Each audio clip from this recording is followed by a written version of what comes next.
يا جماعة مفيش حاجة اسمها مريض روماتويد خف. الروماتويد قولا واحدا ما بيخفش. ممكن بعض المرضى في حالات نادرة تبطل علاج، دي اسمها خمول طويل المدى أو خمول طويل المرض.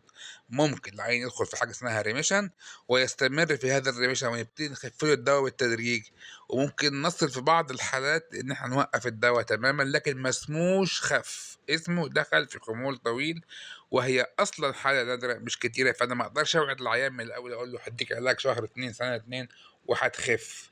مريض الروماتويد زيه زي السكر زيه زي الضغط، ما بياخدش مسكنات، عشان الناس بتقول لك ان انت بتاخد مسكنات. ما بياخدش مسكنات لكن بياخد علاج، بس علاج ويستمر معاه مدى الحياة.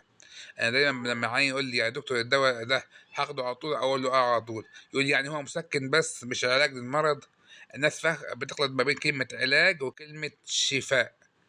كيورابل ولا تريتابل. كيورابل يعني قابل للشفاء، زي واحد خد ميكروب، دور انفلونزا، دور كوفيد، حتى كورونا، وخد علاج فخف تماما، ده اسمه شفاء. اما اللي بياخد علاج فده حاجه تريت، حاجه تعالج المرض، تعالج اعراضه ومضاعفاته، لكن ما ينفعش ابطل الدواء. فلما عيني يقول لي يا دكتور يعني ده مسكن، بقول له لا مش مسكن. يقول لي يعني ازاي مش مسكن وازاي هاخده مدى الحياه؟ اقول له مثال بسيط: مريض السكر ينفع يبطل دواء السكر او الانسولين؟ يقول لي لا. السؤال التاني: مريض السكر بياخد مسكن ولا بياخد علاج؟ يقول لي بياخد علاج. اقول له بالظبط كده، مريض السكر بياخد علاج مدى الحياة لأنه عنده مشكلة مزمنة في الجسم.